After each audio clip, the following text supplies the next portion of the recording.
Hello everyone, welcome back to my channel. जब हम government job की प्रिपरेशन करते हैं, बैंक की हो या कोई और हो, तो मतलब one of the major motivations हमारा होता है कि फाइनेंसेस क्या होंगे, कितनी सैलरी मिलेगी, फाइनेंशियल सिचुएशन कैसी होगी after getting the job. In fact मैं भी जब जॉब की तैयारी कर रहा था तो मुझे काफ़ी बार होता था कि ये क्यूरियोसिटी होती थी कि जब मेरी जॉब लग जाएगी तो मुझे कितने पैसे मिला करेंगे हर महीने, मैं क्या क्या करूँगा क्या नहीं करूँगा। तो मुझे पता है कि हर एस्पिरेंट जो प्रिपेयर कर रहा है उसको ये चीज़ फील होती है कहीं ना कहीं। मुझे लगता है कि एज ब्रांच मैनेजर आपको अपनी सैलरी स्लिप दिखाऊं। चलो फिर आज देखते हैं मेरी सैलरी स्लिप।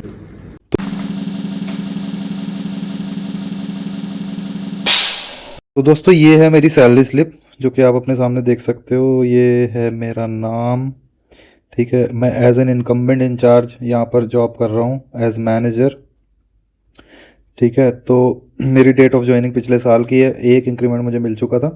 तो सबसे पहले तो मैं आप लोगों को बताना चाहता हूँ कि बैंक एम्प्लॉयज़ के लिए ना तो हर 5 साल में एक बाईपर्टाइट सेटलमेंट होता है। तो बाईपर्टाइट सेटलमेंट में क्या होता है कि मतलब सैलरी रिवीजन होता है हर 5 साल के अंदर। तो लाइक एक जंप मिल जाता है अराउंड 10, 15, 20,000 का, डिपेंडिंग अपॉन आपकी पोस्ट क्या है। तो जैसे कि आप देख सकते हो यहाँ पर मेरी बेसिक सैलरी है 69,840। सेटलमेंट के पहले मेरी बेसिक सैलरी हुआ करती थी 51,900 के समथिंग आसपास। तो 69,840 अराउंड मुझे 18,000 का जो है जंप मिल गया। तो आप समझ सकते हो अराउंड उतना ही मेरे ऑलमोस्ट टोटल सैलरी पे भी उतना ही फ़र्क आएगा मोस्टली, ठीक है। तो ये डीए होता है, डियरनेस अलाउंस, जो इसको क्या हम हिंदी में बोलते हैं महंगाई भत्ता, ठीक है। House rent allowance is 5,500, SPA is 19,764, ठीक है। तो ये सारे छोटे मोटे अलाउंसेस मिलाकर ओवरऑल जो मेरी ग्रॉस सैलरी बनती है वो है 113,500, ठीक है। अब बट ये ग्रॉस सैलरी है, ये पूरी मेरे हाथ में नहीं आती, इसमें कुछ डिडक्शंस भी होते हैं। फॉर एग्जांपल जैसे TDS डिडक्शन होती है। TDS डिडक्शन मतलब कि जो साल भर में हमें इनकम टैक्स पे करना होता है, बैंक वो ऑटोमेटिकली हर महीने ही थोड़ा थोड़ा थोड़ा थोड़ा करके कट कर लेता है। तो साल भर बाद जितना आपका TDS कटेगा, अगर आपका इनकम टैक्स उससे ज़्यादा बनता है तो आपको उतना पैसा पे करना पड़ता है टैक्स रिटर्न भरने के टाइम। अगर आपने ज़्यादा TDS भर दिया ऑलरेडी तो फिर आपको वो पैसा रिफंड हो जाएगा जो एक्स्ट्रा अमाउंट है। सेकेंड चीज़ है जो मेरा अमाउंट कटता है 14,300 is my car loan instalment. तो रिसेंटली हमने 2-3 महीने पहले ये कार ली थी तो उसकी अब इंस्टॉलमेंट कटने लग गई है, ठीक है। तो ये कार लोन की इंस्टॉलमेंट कट रही है। बाकी ये ऑफिसर एसोसिएशन की फ़ीस कटती है, प्रोफेशनल टैक्स कटता है और ये NPS डिडक्शन होती है, ठीक है। तो ओवरऑल इन हैंड मेरी सैलरी आती है 77,625। पहले मेरी सैलरी आती थी अराउंड 66,893 बिफोर द सेटलमेंट।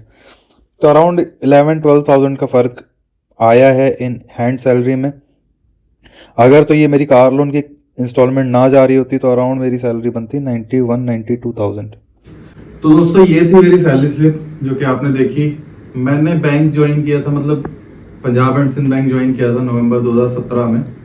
तो मेरी पहली जो सैलरी आई थी वो आई थी 18,000 रुपये। अभी मेरी सैलरी बन रही है 92-93,000 इन सितंबर 2024। तो अराउंड 6-7 ईयर्स काफ़ी ठीक ठाक ग्रोथ है मेरी। अगले साल मैं स्केल 3 भी बन जाऊंगा तो आई थिंक मेरी सैलरी और बढ़ जाएगी। इसीलिए मैं सबसे कहता हूँ कि बैंक ज्वाइन भी अगर आप कर रहे हो तो उसके बाद आपने बैंक में ठहर नहीं जाना।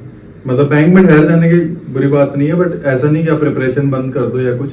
भले ही कोई और बैंक का एग्जाम दो या फिर आगे बढ़ने की कोशिश करो, बट ऐसा नहीं है कि क्लरिकल की जॉब ज्वाइन की तो आप फिर उसके बाद पढ़ाई नहीं कर रहे हो।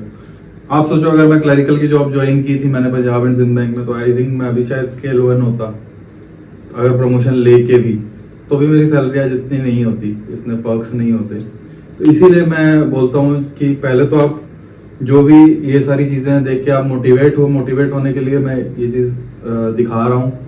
पहले तो जॉब लीजिए, उसके बाद लेने के बाद भी कीप ग्रोइंग, कीप स्टडिंग, ठीक है। तो इतने ही था आज के वीडियो में। मिलते हैं नेक्स्ट वीक अगले नए वीडियो के साथ।